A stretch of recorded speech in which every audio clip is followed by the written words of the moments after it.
Animosity.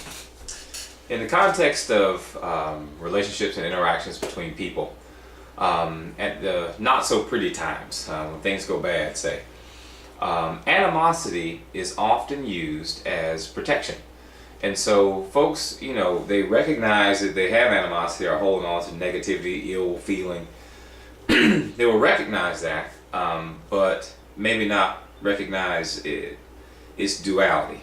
So by duality, I mean this. On the one side, you have animosity working as very good protection. Protection possibly from further hurt, protection from, let's make a specific example. Let's just call it person A and person B. Let's suppose that it is person A who has hurt person B's feelings, let's say. Let's suppose it's a repetitive situation. Person A has hurt person B's feelings repetitively. So now let's imagine person B is thinking of options to not be affected. So one way is to put a certain kind of distance between B's sensibilities and A's ability to touch them, so to speak. And so animosity, negativity, feeling ill and negative towards A on B's part helps B to maybe not listen to A, not have to deal with A, maybe make A keep A's distance from B.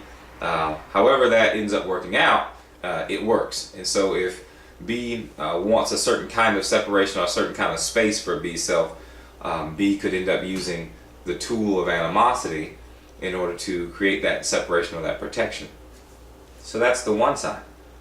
But it's dual, because on the other side, what it requires to fuel and maintain that animosity is staining and hurting for the person, for the individual, and actually keeps the person who is feeding the animosity, keeps that person from a path that would include upliftment and joy and happiness and being in a much better place.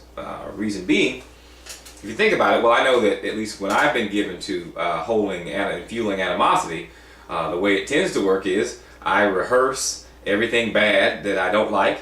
I play it over and over in the theater of my mind. I rev myself up about it. I'll get upset by going through a checklist of things in my mind that I know will upset me, feeds into the animosity, and then I'm in that particular place or that particular zone. Now, the energy it takes to get me there and what happens while I'm there and the lasting effects of it keeps me from being happy and thinking positive stuff, because I'm intentionally in this place where it's negative and nasty and not good in order to protect. So it ends up being that animosity certainly works as a particular tool, but at the same time it hurts its wielder, so to speak. It's tarnishing. So one analogy I can think of is the venom to Peter Parker, Spider-Man. So Spider-Man can be Spider-Man without his suit. He has the powers himself.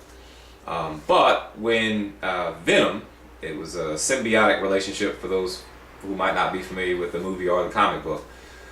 So from Peter Parker's perspective, once he's engulfed by Venom, and then he pretty much looks like Spider-Man except in the black costume, he feels, I imagine, more powerful, more secure, more as if he can protect himself. But it's tarnishing. It began to distort his judgment. It began to distort his understanding of his feelings. It began to make him not be able to operate in the way that he would like to operate because of the tarnishing effects of the suit. Seems to me that animosity works the same way. Sure, it works as a particular tool of isolation, separation, getting away, or cutting a space between the person who was hurt and the person who you imagine did the hurting. But at the same time, it's tarnishing. It takes significant energy to fuel, takes negative energy and a negative buildup, so that the person who uses that tool is walking further away from happy. And I imagine at some level it's the happy or the wanting to be happy that's possibly causing the person to use the tool in the first place, or at least think that they have to.